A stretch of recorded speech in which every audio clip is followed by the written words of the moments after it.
Johann, one last topic. I feel like one of the things you're bringing to the conversation, and my guess for how your book is going to land the strongest, is you take on one of the great sacred calves of our time, which is meritocracy, and you actually give a defense of nepotism of all things.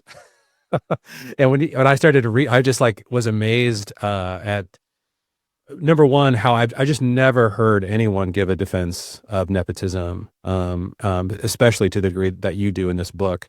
And I find myself completely convinced by it as well. So I was just like, I think that like, one of the things I really appreciate about what you did is if you somehow really, it's and you correct me if I'm wrong, but I feel like what you're saying is the meritocracy, if it actually accounted for everything, maybe it would be okay.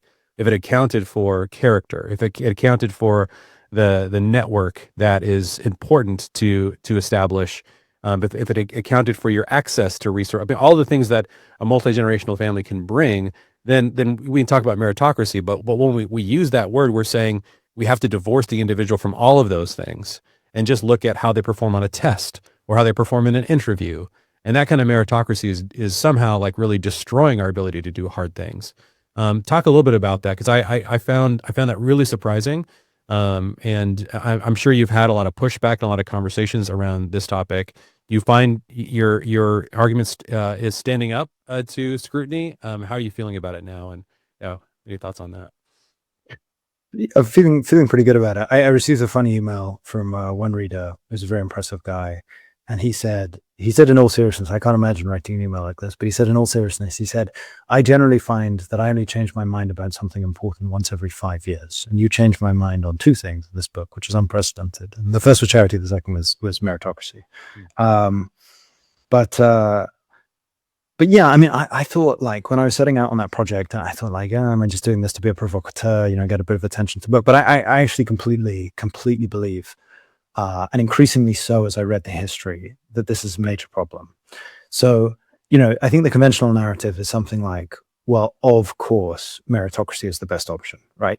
Completely understandable. We want the best people to rise to the top. When they don't, it's not just unjust, it's unproductive. You get corruption.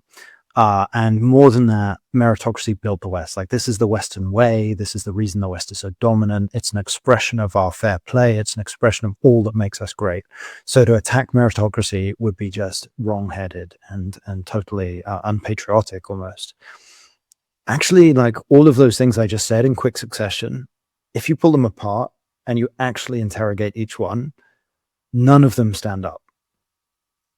So for starters, this like patting ourselves on the back that we're the first culture to really value excellence, the demonstration of excellence against one's peers, Right. is just like cultural chauvinism on on a kind of irredeemable level. The entirety of Western and social political thought, going back to Plato, Aristotle, and before, is obsessed with this question of excellence and justice and kingship. How do we ensure that the best among us take up their rightful place? That pervades mythology, that pervades philosophy. It's in many ways the central question of philosophy. And every culture has had a different lexicon, a different language, and a different expression of this. And for the Greeks, there's this notion of arete, which is a sort of, could be reduced to this concept of excellence, sort of noble excellence.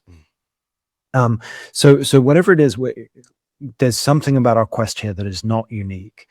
The second idea is that meritocracy built the West, which is again very far from clear. I mean, in either of our countries, in America, up until 1890, 90% of the US workforce works on family farms, either their own farms or their family members' farms. Well, they work in agriculture, and the agricultural field at the time is dominated by those constructions.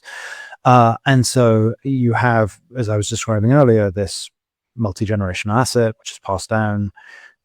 More than that, the different trades, the different arts were dominated by families who made it their family business. And indeed, many of the great geniuses of history, Bach, for example, came from a great musical dynasty, and everyone to his cousins in the family were in the sort of trade of music and the brilliance of music. And in, Britain up until certainly the first, probably the Second World War was a functioning aristocracy. It's an entrenched class-based system. So I don't, you're stretching it to call that a meritocracy, at least as we would now understand the term, although it was perfectly functional, so functional in fact that underwent the first agricultural industrial revolution and conquered the world. And so it's not clear that that's what's built the West up until comparatively recently. And indeed, a study of the term bears this out. I mean, the term meritocracy is only coined in the 50s, 56 in the Socialist Journal by Alan Fox. So it has much more uncertain history than people typically assume. But I think more than that, what you have to address, if you're going to address this issue, is should the best people not rise to the top? And the answer is yes, of course they should, but how are we measuring that? And that's where a lot of hand waving is done. That's where a lot of obfuscation is done.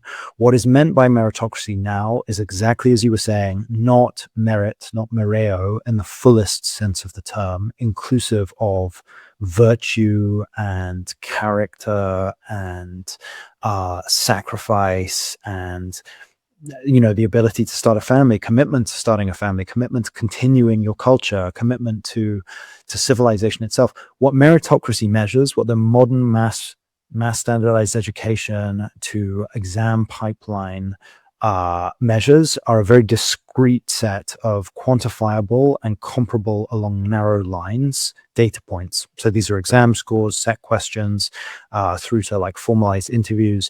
Now, there are absolutely jobs where those are the right measurables, right? If you've got to pass the standardized fitness test to join the military, that should absolutely be the case. You've got to take I'm fine with the idea you should have to take a driving license, drive a car, et cetera, et cetera. And this extends to a lot of industries. There's nothing wrong with professional certifications.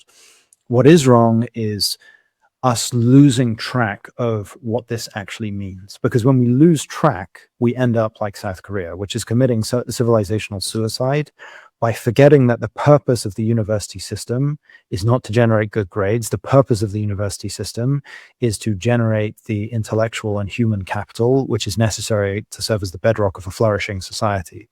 And that's become inverted in South Korea, and it's leading to a population catastrophe where everyone is sacrificing the entirety of their youth for exam results, which deliver no happiness. And then they move into a career path where everything is about a brutal competition to move up the corporate ladder, to get the highest status position. And the whole of life becomes collapsed into these slightly autistic variables. It's not good for the human person.